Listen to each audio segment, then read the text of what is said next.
Hey guys, how is it going today? Happy Monday. All right, so today we have a very special guest joining us. Once we get everything set up and going live here and we can get Dr. Cody on, we will get rocking and rolling. But for those of you who don't know him, I'm going to allow him to introduce himself, but he is a veterinary owner in the Airdrie area, and yeah, he has done some really amazing things. So we are going to talk about that today. Let me see if I can find him on here and invite him to join.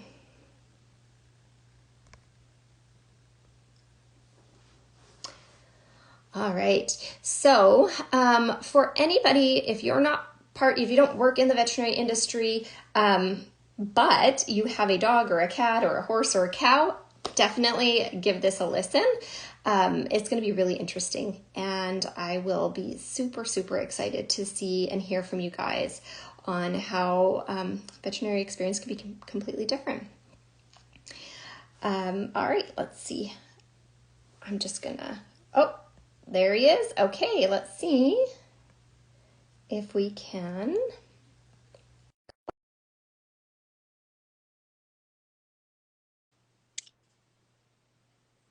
We'll just give it a minute here, guys. It should, there we go. Working. It's working. This is always an experiment, getting two people on the same live. Right? Well, that was So how are pretty seamless. Yeah. So how's it going? Good. Monday morning, so always my favorite day of the week. I was telling my daughter this morning as I was going out the door that I was excited for Monday, and I heard my wife yell across the room that was rude. Well, I live further north than you do, and it is snowed here. So we woke up to snow this morning. So I don't know if you guys No, but we skirted the snow so far, but there was a very thick layer of ice, no question. yeah, I'm not really, the September and October we've had has spoiled us, so I'm not really ready for the snow. Okay, well, what I'm going to do today is I'm going to introduce myself so that people in your audience know who I am, and then I'll give you a chance to introduce yourself. How does that sound? Sounds great. Okay, cool. All right, so I'm Rhonda Daniluk. I am the owner and coach at Healthy Concepts.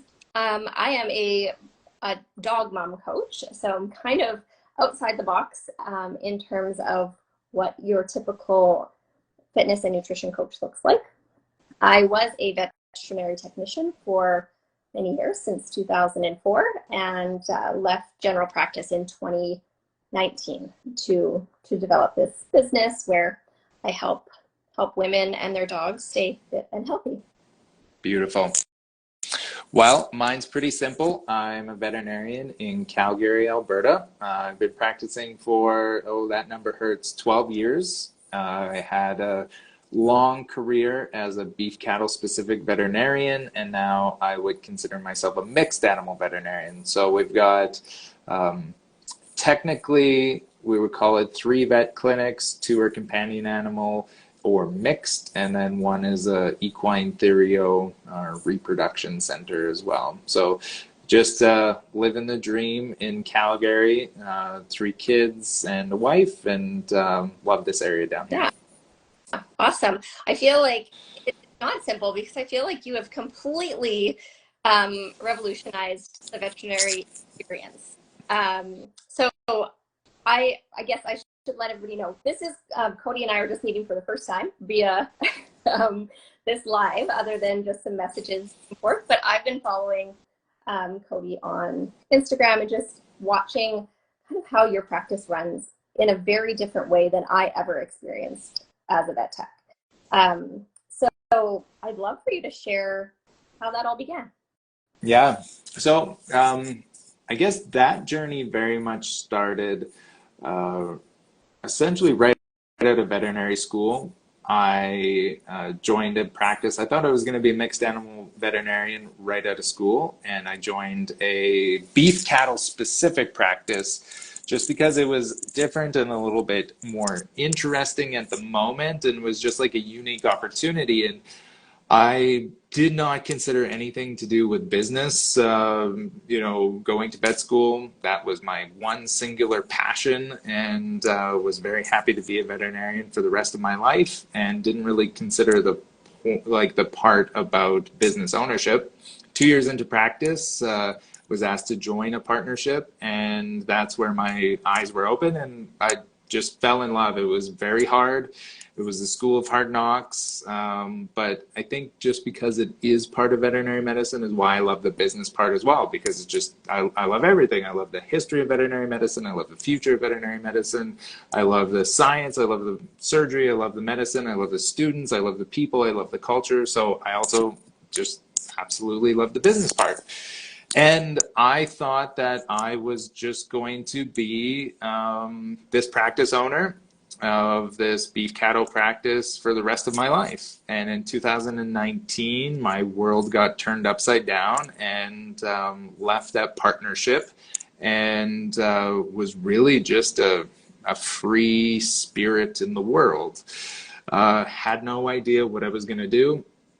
But knew that this was a golden opportunity for me and my family to take a break. So I had never done that before in my life. I was like, from the second I graduated high school, I went to work so I could pay for college. And the second I graduated college, the next Monday I was working as a veterinarian, and I just never, ever took time to really think or breathe. And I had no idea what I was going to do.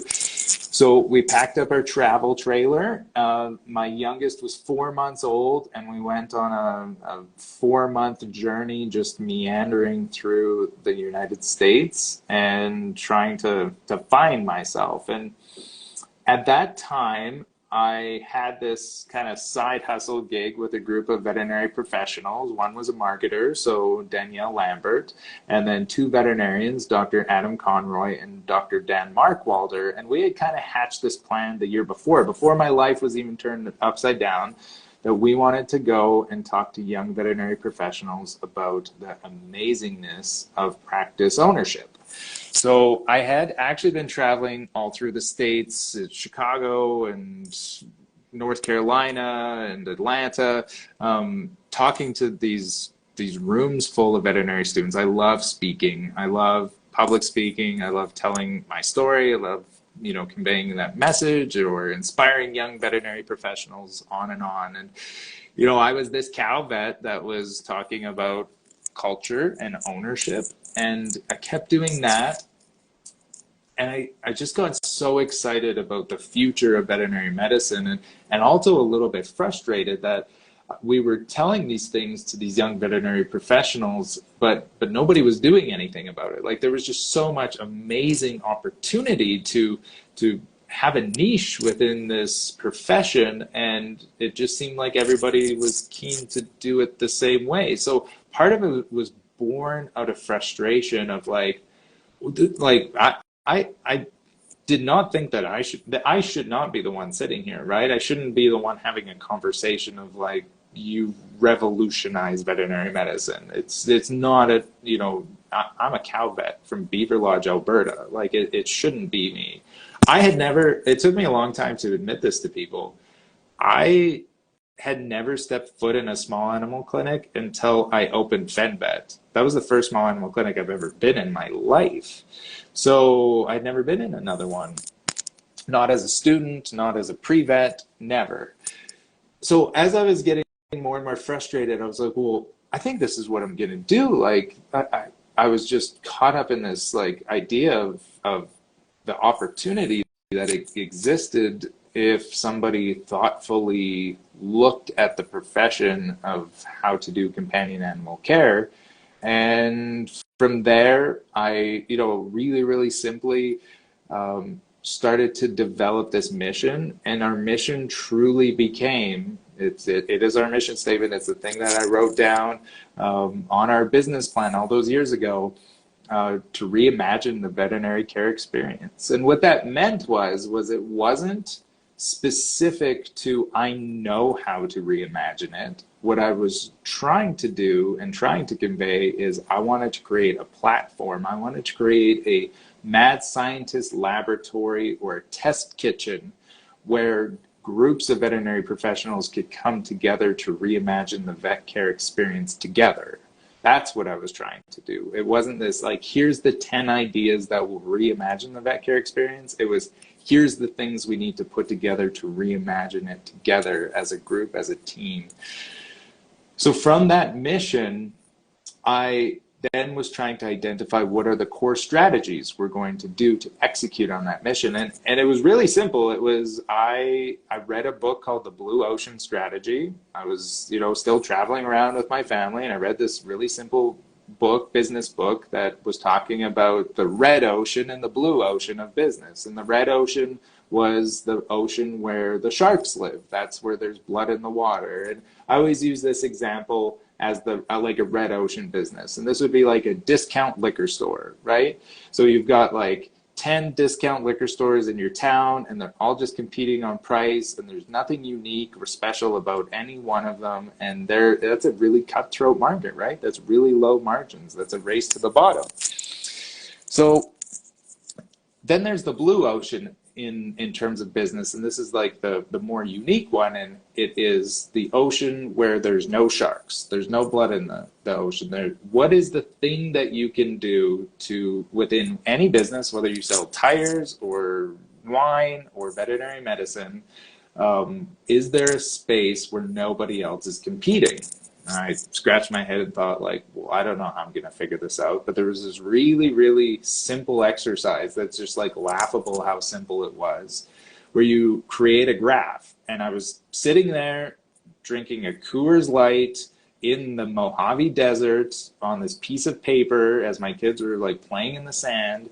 And I wrote an XY axis on a piece of paper. I still have it. On the Y axis, you just write good at the top and bad at the bottom, and across the x-axis you just write out everything your business is supposed to be doing. So for veterinary medicine, I wrote medicine, and I wrote surgery, and I wrote pet food sales, and I wrote grooming and boarding, and on and on.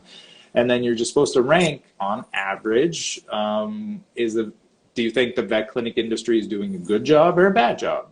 So I went through on the companion animal space, and I wrote down medicine, and I ranked it really high. I think the medicine at a lot of clinics is really good. Like there's no debate. That's what we go for school for, and that's what we give a veterinarian and a great veterinary technologist and a tech assistant and some equipment, and the medicine is great. So I'm not going to go out there and create a practice that has the best medicine, right? Like that would be preposterous. That's the red ocean. Same thing with surgery. I think most surgery is done really great in a veterinary hospital. So I'm not going to come out there and create a core strategy of we have the best surgery.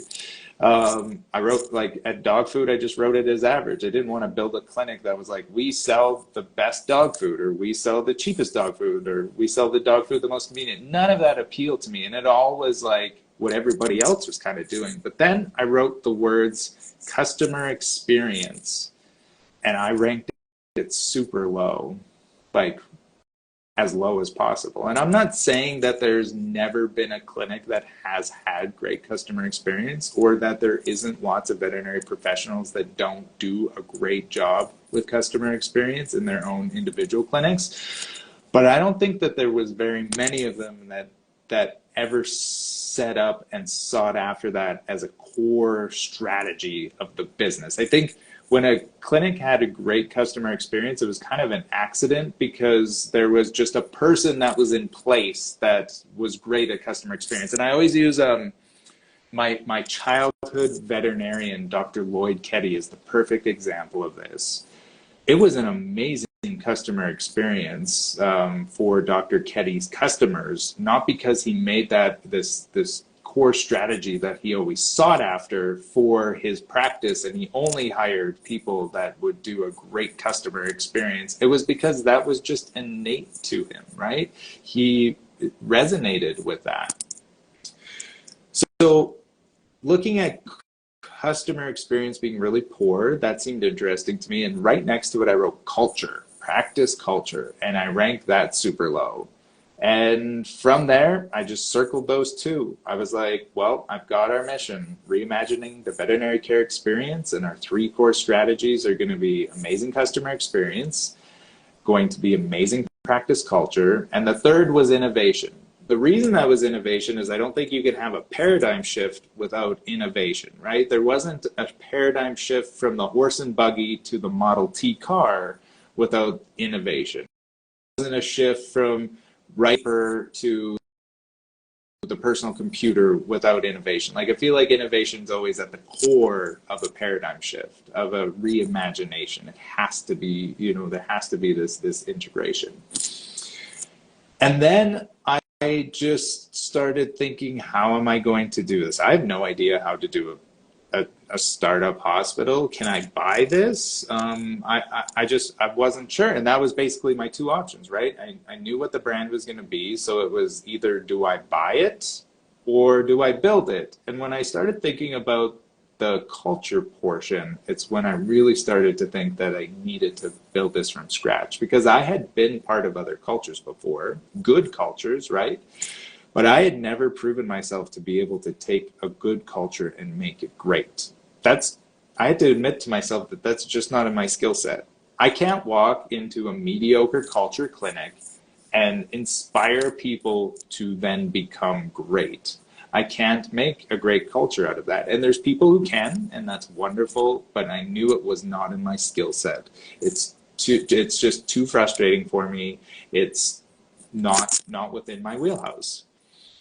So I only had one other option left. If you don't know how to make a good culture great, then you have to make a culture from scratch great. And I didn't know if I could do that either. I just knew I couldn't do the other thing because I had tried before. So with that, I knew I had to make it from scratch, had no idea if I could do it. And I also had no idea if I was insane, because there was a long period of time where I had all these ideas floating around in my head about what this clinic was going to look like and how it was going to operate. And it was just me sitting in a basement. I had no idea if it was going to resonate with another veterinarian or with a technologist or with a TA or with a client care coordinator. I didn't know if there was one person in the whole world that felt the same way as I did, that if we just obsessed over a 7-star customer experience in a vet clinic and we obsessed over amazing practice culture, that we could somehow build something great and provide a different experience that I thought was necessary, an amazing, unique opportunity. So in 2020, started putting together all of the plans, hired an architect, found a builder, did all the stuff of figuring out how to build a veterinary clinic functionally. But then it was time to hire, and that was like the scariest social media post I ever did in my life. I was like, I don't know if anybody's going to apply to this. And I wrote on it, like, this is the most I've done thousands of social media posts, and this is the most scary one I've ever done. Because it could have been crickets, and I just, my dreams would have been over. And then lo and behold, there was a few crazies out there that wanted on the team and started interviewing it, and it honestly was an overwhelming response of people who wanted to join. And fast forward, 3 years later, I can gladly say that we did it. Like, we have a 7-star customer experience. How do I know that? Because my customers tell me literally every day, when they're walking out the door or when they send an email or give us a Google review, they say, like, oh my goodness, I had no idea that a clinic experience could be like that. We've thought through every single detail, from, what it feels like when you call that clinic for the first time, to what the clinic sounds like, to what the clinic smells like, to what the clinic feels like and looks like, and the scripting that goes behind, the client care coordinators walking in and telling you the Wi-Fi password, which is puppy kiss because it makes you smile, and offering you bougie sparkling water or bougie flat water. And even if you say no, they're going to bring it to you anyways, and they're going to make you smile as they do it, because we want you to have that sparkling water, because you are happy when you have sparkling water. You can't be upset. It's physiologically impossible to be upset when you're drinking something, right? Like it goes right down to like, that's why babies stop crying when they drink milk. Like we're programmed. You can't be mad and drink sparkling water. Like we've gone through every single detail in terms of that customer journey, and people have responded to it. So what does that mean, you know, just in the long term? Airdrie's supposed to, so the first clinic, which has been open for 2.5 years, based off of basic market penetration, was supposed to be at about 3,000 clients today, right? We should have had about 3,000 clients, 3 full-time equivalent veterinarians. Usually one vet can look after 1,000 clients, right? We're at 10,000. Yeah, we're at 10,000. It was like, it was bananas. It was this rocket ship. The other number is we have a waiting list of local veterinarians of 28. There's 28 vets on top of our current 9 vets that work for us, of local high quality veterinarians. This isn't like vets that have just like sent in a resume from Florida. Like this is local vets. Like we have 100% solved the vet tech hiring, the vet hiring, the TA hiring. People want to work for us, right? That's what we sell, is we sell vet and tech time. I don't think people recognize that that's the product that a veterinary clinic actually sells. It's the unit of utility that we sell. And that's where I think a lot of clinics are having a problem, because they just can't find vets. And I don't believe that there's a vet shortage. I think there's actually a vet abundance. I think there's a leadership shortage, and I think that there's definitely an optimization shortage, right? But I don't think there's an actual like one-for-one veterinary shortage, because I'm not seeing it. There's 28 vets that want a job. Like that's not a shortage in my case. So that's where we're at now. That's how, like, that's really the full story of we had this dream, we had this mission, we have the most amazing culture I could ever imagine. We hire for culture. I don't hire anybody. The team hires everybody through working interviews. I just do tours and chats. Then they come and do a working interview, and then they get selected by the team if they want to join. I fire people, right? I fire toxic veterinarians. I fire toxic veterinary technologists. Like that happens, and that's also unique in a lot of hospitals. Like just because you have a DVM, you're an asshole, and nobody ever says anything to you because they're scared that like they'll never be able to find another vet again. It's hard, right? Yep. It sucks firing people, but like I promised my team that I would protect them at all costs. We work really, really hard on that culture part. We say I love you at the end of the day. My team says I love you when they walk out the door. They're smiling always. They're like lunatics. We get locum veterinarians that come in, we get locum technologists that come in, and they're like, what drugs are you people on? Like, this is bananas. How is there this many happy people in the clinic? Because we worked really hard to do it. So like, we executed on what we did. I'm so proud of our product. A person steps foot in the door of a Fen Vet and they feel it. So I'm gonna like point on that. I've watched your field. Your staff is present, and I'm like, they are the most relaxed looking veterinarians, vet techs, tech assistants that I've ever seen in my entire life. They look happy. And so can I ask you this question about mental health? Because at the end of the day, what you do as a veterinarian, what your technicians do or technologists do, they do really hard things every day.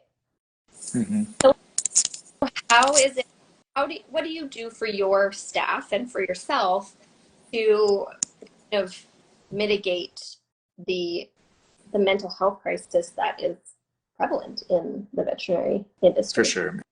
And there's no one thing. This is really a multifactorial thing, right? The thing that I make sure that we do is that we have a very clear mission, right? That everybody understands what they're working towards, that we have very clear strategies to be able to do that, that we hire the right people in that are there to support that mission, and then we let go people that aren't there to support that mission. So that's that selection to create that culture, right?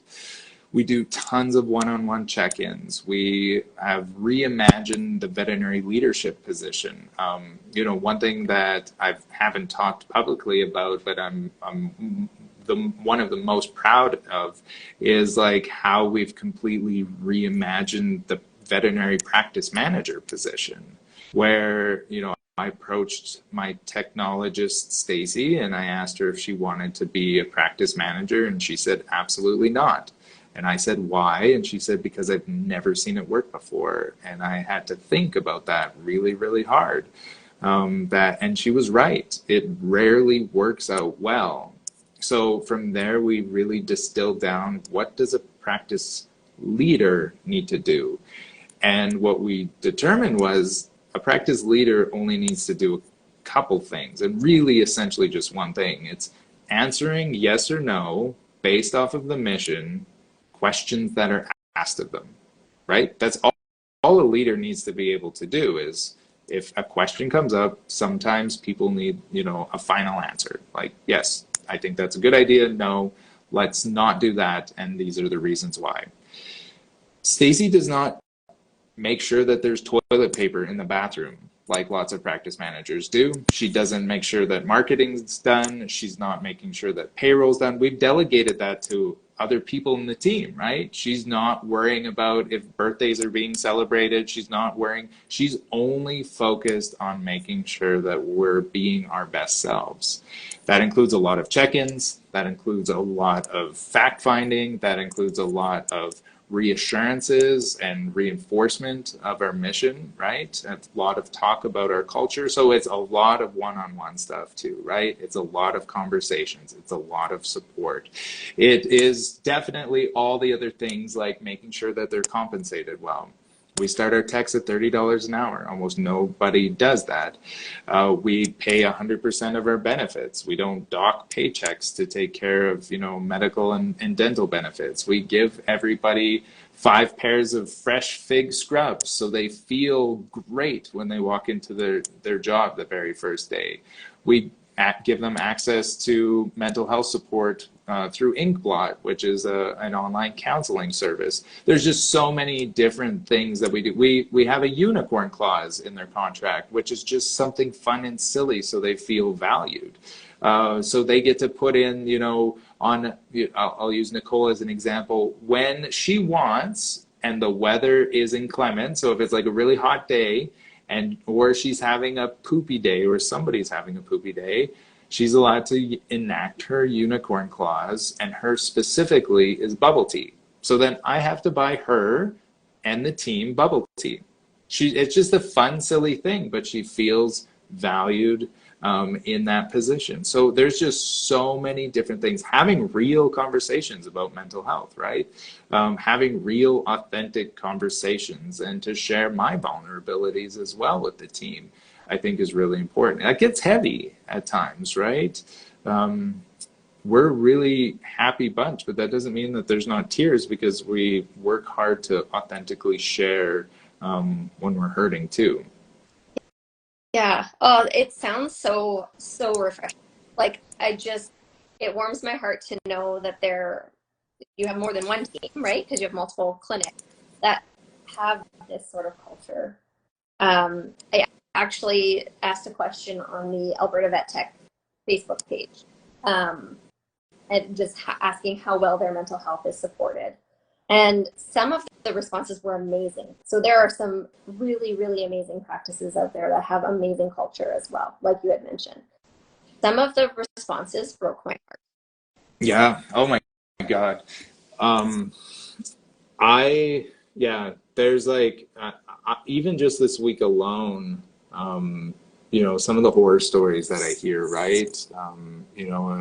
Just from across the clinics that I know or don't know.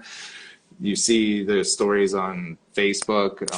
It was just Vet Tech Week, right? Last week. Yeah. We purposely choose not to celebrate Vet Tech Week, which is interesting because I think it's like nearly equivalent equivalent to buying pizza for your team when they're having a hard day, right? It's like this giant band-aid for shit culture. I want my team to feel appreciated every day of the year and not just on one day where I buy them a $10 gift card and some flowers. So, you know, the same reason we don't do bonuses. I want my team to feel appreciated literally every day and not just the day before Christmas.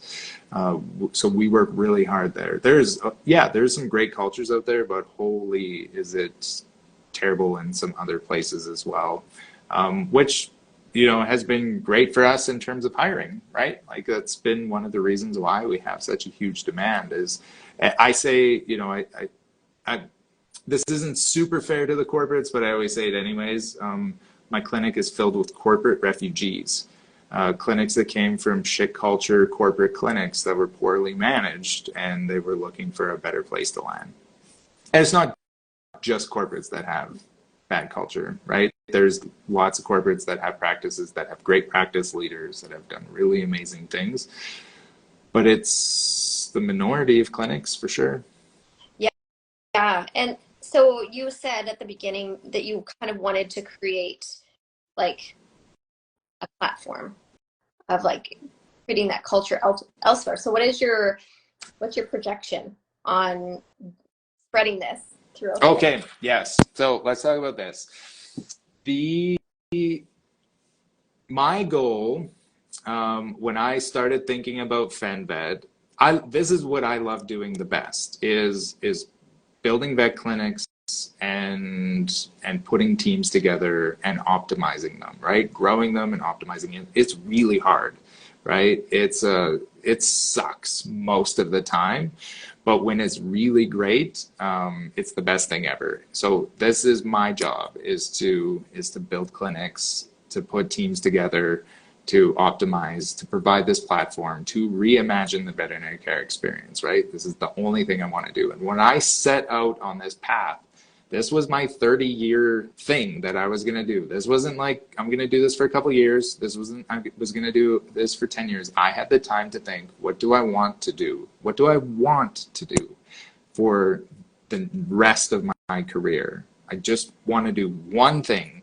And I know when I tell old vets this or old techs this, they laugh at me because they're like, oh, you're going to have like 10 more careers ahead of you. But like, this is the only thing that I want to do. So I knew I could, I thought if I could do one, I knew I could do one. Then I could probably do 10 over 30 years, I thought, right? Like 10 over 30 years seemed like a really realistic number. That's 30 years. I should be able to do that. So then I picked 100 because that seemed impossible. So I just, you know, did an order of magnitude more. For me, I think there's an amazing opportunity to redo this over and over again. And one of the questions that I had for myself was, can I recreate that culture? Right? Was Airdrie, was Fen Vet 1 just this like this fluke, this absolute fluke? Could you actually do it again? And what we realized is like, oh, culture is like a sourdough starter. You can just pinch off a little bit and put it somewhere else. And that's what we did. And I'm really proud of that, where you can just pinch off this sourdough starter in one clinic. All the team members that work in the second clinic worked in the first clinic, right? They were already self-selected. They were already indoctrinated. They were already ready to go. So we just put them in there and that worked. So I'd like to do that again and again and again. It is extremely challenging to do, there's no doubt, but that's where I would like to go. And what I think that we're doing is this. I think we've found a way to intrinsically motivate the rest of the team to also want to build out another Fen Vet and another Fen Vet. And the reason that they're intrinsically motivated is I believe they truly want other veterinary professionals to have the opportunity to experience what they get to experience on their day-to-day. I think about without that, what advantage would a veterinary technologist or a veterinarian at one clinic have in supporting their clinic, building out another clinic in the area? Because it's really hard on them too, right? Like they have to feel like they're the support system, right? I think of it as like a strawberry plant, right? You know, you plant a strawberry plant and it sends a little runner out and it starts another strawberry plant and on and on. That's how I feel about our clinics. Our clinics are one. We support each other fully.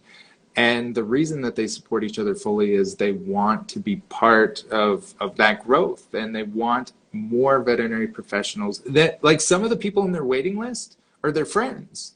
They want, you know, they want that waiting list to shrink because we have more clinics so their friends can join. And what other incentive would a veterinary professional have than that? Like, it would have to be financial, right? I'd have to say, like, I'm going to give you a $10,000 bonus if we can build another clinic. Like, there's no incentive. Think about a typical, if they were going to build a new clinic in Calgary, would they have the full-hearted support of all the employees at VCA clinics across the city? They would have, like, why would anybody care, right? Nobody's going to care about that. You might have somebody who's proud of the brand or whatever, but, like, I promise you there is this intrinsic motivation of the Fennies, we call ourselves the Fennies, to want to build more clinics just so more veterinary professionals get to experience what they get to experience, and so more pet owners get to be taken care of the way that we take care of them. Yeah, which is, at the end of the day, why every single one of us became part of this industry. Yeah. Right? To be able to help each patient at that level. When they go home at the end of the day, you can feel good about exactly how they're experiencing. So I don't know where that goes, right? This is just me and my wife doing this, right? It's just our family. We're the 100% owners of this clinic and this other clinic and this other clinic. And at times I feel like I wish I could just do it all now. I know I have it in me to just do it all now. I could build 10 clinics right now and staff them right now. I was helping out a friend the other day who has a clinic, and he's looking for some associates in Florida. I don't even know which city in Florida. I wasn't even paying attention. I trust the guy, so I wanted to help him out. He's a friend of mine. So I just did a couple of posts of like, hey, is there anybody who's a vet in this town in Florida? You know, I've got a great opportunity at a vet clinic. And people thought I was putting a Fen Vet there. I could have staffed a Fen Vet in the city I'd never heard of in literally 12 minutes. Like, literally 12 minutes. So I know that there's other veterinary professionals across North America that would love the opportunity to work at a practice that appreciates customer experience and practice culture and what that does for the pet owners. Like I said, the pet owners leave our clinic with their minds blown. They had no idea that they were missing that level of experience. Everything's different, right? The dogs respond so much differently. We accidentally became the reactive dog clinic of our city because dogs were just chill. We're not fear-free certified. I think what we do is better because the people are so much calmer. You know, one thing that I think is missing in Fear Free is like how well the team is operating and how chill the team is and how much dopamine's floating in the humans' brains and not necessarily the dog's brains. Like, if the team member is full of fear, taking care of the dog in a fear-free way, I don't think it really translates well. Regardless, I know for sure that we could launch, you know, 10, 20 clinics and staff them overnight. But like, I don't know how to do that, doing it the way that we're doing it. Someone just said, stopping you from doing more now. The bank will only give me so much money at a time, right? I have this amazing opportunity in this clinic, in this next location. It's this beautiful spot in Calgary. I would love to execute on it right now. I've got the team to put into it, and it's just a function of how quick will banks give you money, right? It's annoying. I want to build out 5 clinics in Calgary right now, and then I want to try a different city in Canada, and I want to build out another 5. I want to do 15 in Canada, so pick 3 cities and do 5 clinics each. I would like to try to reimagine the veterinary care experience on emergency as well. I would love to try my hand at disrupting veterinary emergency clinics, all focused around this like Fen Vet vibe, right? So like, how could you provide a 7-star customer experience at a vet ER? And after I did 15 in Canada, I think I'd have the itch to go stateside. I think 5 Fen hubs in some cool cities, Nashville and Austin and Palm Springs and Scottsdale and St. Petersburg, Florida. So I don't know how I'm going to get there. Mark's a good buddy of mine. So Mark, we're going to have a conversation of what's all up. I think the world needs 100 Fen Vets across North America. I truly do. You bring one here to where I am in Whitecourt. See, we were actually having that debate in clinic. Is the first Fen Vet that's not in Calgary, is that Edmonton, Vancouver, or Toronto? That's what the debate was. Well, Edmonton's really close to me, so I'm going to vote for Edmonton. Right? Yeah. So I've had I worked in vet clinics for over 16 years. I think that's where I was at. And I went to a clinic in Edmonton where I was my dog and myself were the only people in the waiting room when I went in. Mm-hmm. And then I was there. It was a holistic clinic, so the appointment time is quite long. I was the only patient for that vet for, I believe it was an hour and a half, and I never felt rushed ever. Mm-hmm. And so I probably, when I get a chance to come visit your clinic, I definitely want to, because I just think it would be so cool to see what it's like. But I always talk about that with people when, they're looking for a different option for their animal. Like, you know what, you're not going to beat that experience. Now there might be somewhere else I can send them in other areas, but that experience stuck with me. So just like your clients, your staff, that experience it's becoming who they are now when it comes down to what it means to provide the service or what it means to receive the service. Yeah, people never forget how you made them feel, right? And there was so many amazing touch points once I started going through that whole process. I think my advantage was I wasn't guided by any sort of preconceived notions of how a companion animal clinic should run. I started from first principles of how do I like to be treated as a customer? And we just went through that. So even with the phones, right? I was do I like it when I walk into a business and somebody's on a phone and I have to stand there waiting for that person to get off the phone? No, I don't like that. Do I understand functionally why in 1988 a veterinary clinic had to have a receptionist up front? Yeah, because that's the only way that you could get a business phone line into a business was physically in the front. You would have to have somebody there. They couldn't be answering the phone from home, right? There was no voice over internet protocols to answer it from their laptop.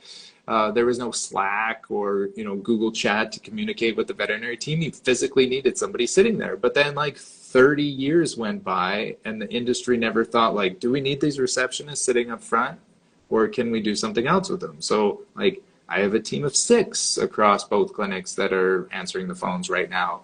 And there's no phones ringing in the clinic. Like there just is none. There's physically no way to even call the clinic. Like you can't call the treatment room. We have phones that you can call out from, but we just go all day and you never hear phone, and you don't even realize the psychological damage the phone has done to the veterinary team, just by listening to that. So like you just like I was literally hearing the phone ring. Like that's how yeah. as soon as you're talking about that, it's almost like for people who've never worked in a vet clinic, when the fluids, the pump is beeping at you, right, and that's all you hear is the beeping pump. I used to have nightmares about that. So the phone is probably the same thing. There's just no phones ringing, and we also don't have a phone tree. So when you call the clinic, you don't hear this. Is this an emergency, or can you please hold? You just start talking to somebody. That's really amazing. Most vet clinics, it's 3.5 minute wait. Every receptionist will answer, is this an emergency, or can you please hold? And then you're on the phone for 3.5 minutes. It's 3.5 minutes because I called all the clinics and I timed them. I wanted to see how long are you on. And like, guess what? My blood pressure goes up at 45 seconds when I'm waiting on the phone.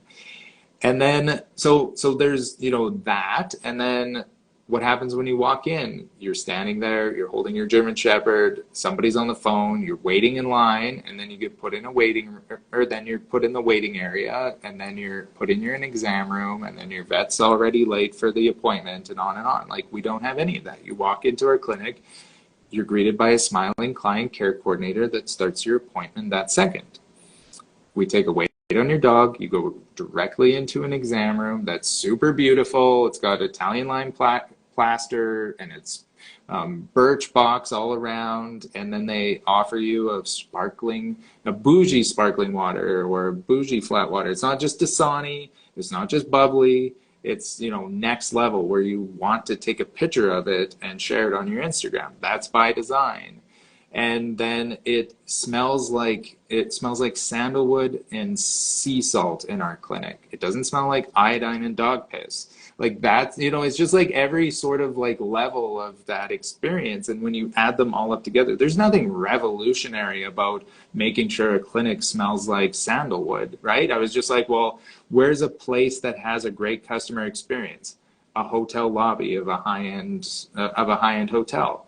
Okay, so how do they make it smell good? And then I bought the oil diffuser that they use, right? I researched what do the highest end hotel, they already did the research for me. They figured out what scents, make people's brains go crazy and feel comfortable and luxury and loved. The answer is sandalwood and sea salt. Like it's like, I didn't come up with that. I didn't have to do extensive testing. The nitro cold brew coffee and the sparkling water just came from a shared workspace that I went to in Palm Springs once. I walked in and they had nitro cold brew coffee on tap, and I was the happiest person for the rest of the day. And I just thought in that moment, like, oh, Fen Vet's got to have cold brew coffee. And then people lose their minds over that. Like that's amazing. So there's a billion things that we do like that, but the point is that we just thoughtfully thought about every little detail whenever it's presented. Is this the best way to do this or not? Is there a better way? What is the way that, I guess, it falls in line with great customer experience or amazing practice culture? That's all a mission does, right? I talked about that with the practice leader. A great business's mission is just the answer to every question that you have. I can send any team member out and go ask them to go get toilet paper, and they'll buy the Fenny toilet paper. They'll know which toilet paper that is best for customer experience and amazing practice culture. We know what toilet paper looks like that isn't good for customer experience, right? Can I talk about this for a second, actually? So in a vet clinic, we bought the cheapest, crappiest Kleenex from WDDC. Mm-hmm. It felt like sandpaper. So if you had a cold and you're blowing your nose all day, I'm like, these poor people who come in to say goodbye to their pet, and this is the Kleenex that we give them. Mm-hmm. And So it's like, so the fact that you say that about your toilet paper, so I imagine you have the nicest Kleenex for those sad days. That is a Yeah, great. for sure. Or like, so you brought up WDDC. I know it's kind of like a local analogy for those that are watching outside of Alberta.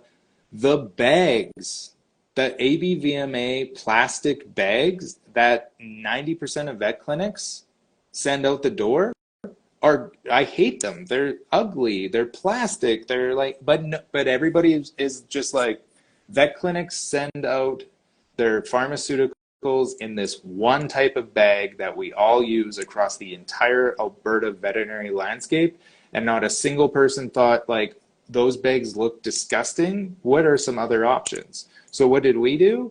We got craft brown paper bags and we hand stamped them with a Fen Vet logo, and we ordered these little stencil stamps of plants. And we didn't know what we were doing, but we knew it looked a lot cuter. So, we just started hand stamping all of our bags, and now we're stamping a billion bags a week, because like we can't stop stamping bags because they were so great for customer experience. They're cute. You love them. They look really, really, really good. They're very, very Fenny. Like the other clinics just aren't thinking about what bags are we putting our stuff in. They're just doing what everybody else always does, or like what they've always done for 20 years. And that's another thing that we have to be careful of, is like not getting into that trap of like, just because Fen Vet has done this for the last 2 years doesn't mean it's the right in 2024. It doesn't mean it's the right way in 2024, right? We're constantly evolving. But I think we accomplished the mission, which is really like audacious and egotistical to say, but like I anybody who disagrees, like if you're a veterinary professional, come watch my team work for 10 minutes. Or if you're a pet owner, come for a visit. Your mind will be blown. Like like we did it. We reimagined the vet care experience. Yeah, I love that. So I will ask you a question. I know we've gone over our 30. But if you don't mind answering this one last question, how have you celebrated yourself and all your pets? Now you've got me. Um, I'm not a celebrator. I don't celebrate anything. It's probably a pathology. Um, I've told my kids this as a joke, but it's kind of macabre, and I'm very real with my children.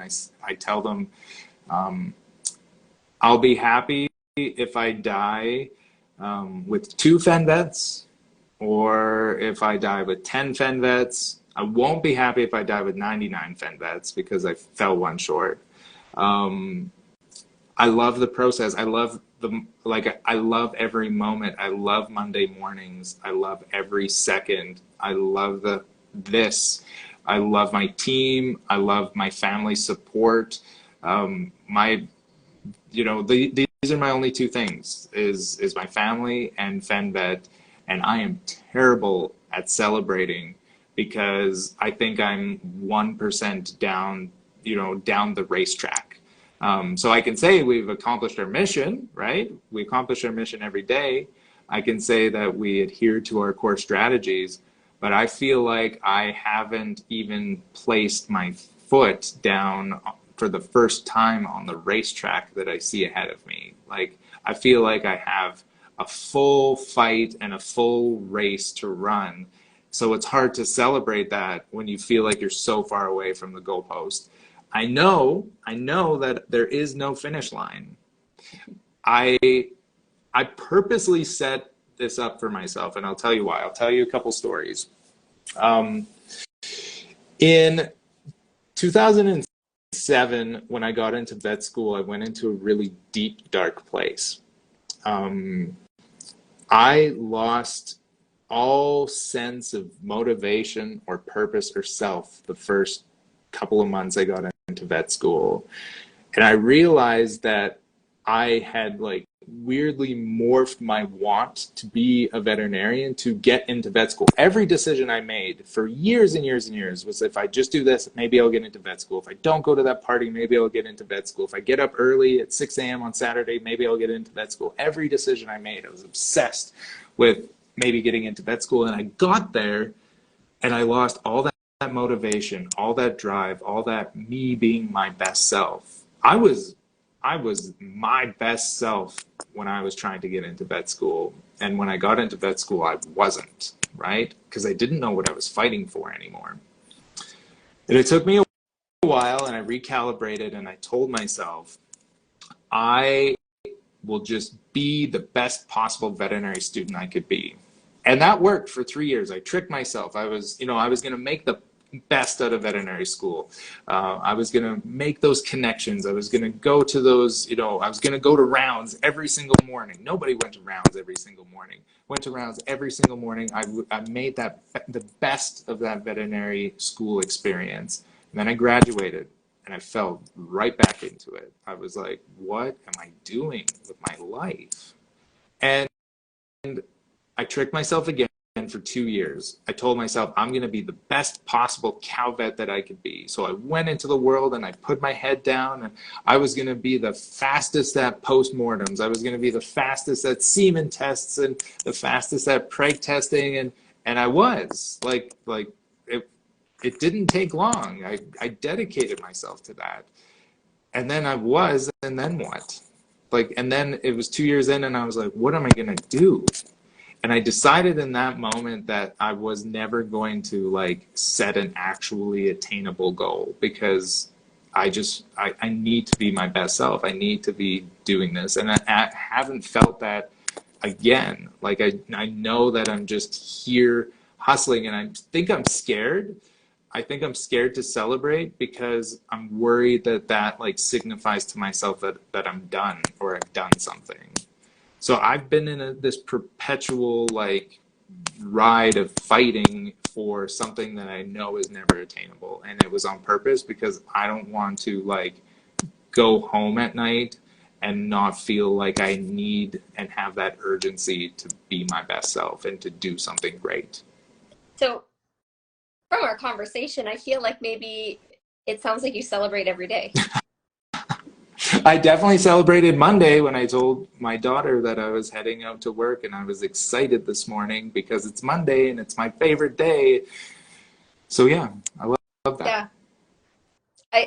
You're such a positive person, and it comes through very clearly, even through video. Yeah, I like that. And you know what? It wasn't until I became a business owner myself that I started to love Mondays as well.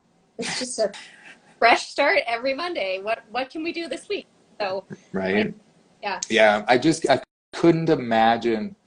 I couldn't imagine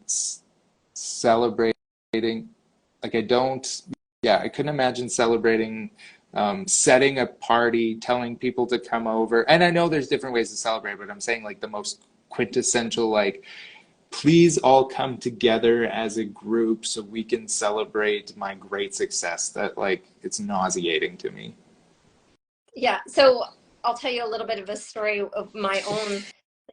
Talk to my clients about celebrating themselves and their journey. It doesn't have to be major. It literally could be, I'm going to have a bath tonight, or I'm going to buy myself this new book, or whatever. And I was telling my story about how my husband and myself built a facility, just a very rustic facility, so that I could run classes. And when it was up and in operation, it wasn't done yet. It was never completed. And I was like, well, I have this sparkling bottle of rosé that we got in BC. When it's done, I'm gonna open it. And then I was like, but it's in operation. Is it ever gonna be done? Damn it, I'm gonna drink this sparkling rosé. So have some sparkling water today and say cheers, Cody. Right. Well, thank you. I just I'm living a gift. I got to be, I'm a farm boy from Beaver Lodge, Alberta, who got into I almost said Hogwarts, who got into vet school, and to me that was Hogwarts, and I found my thing.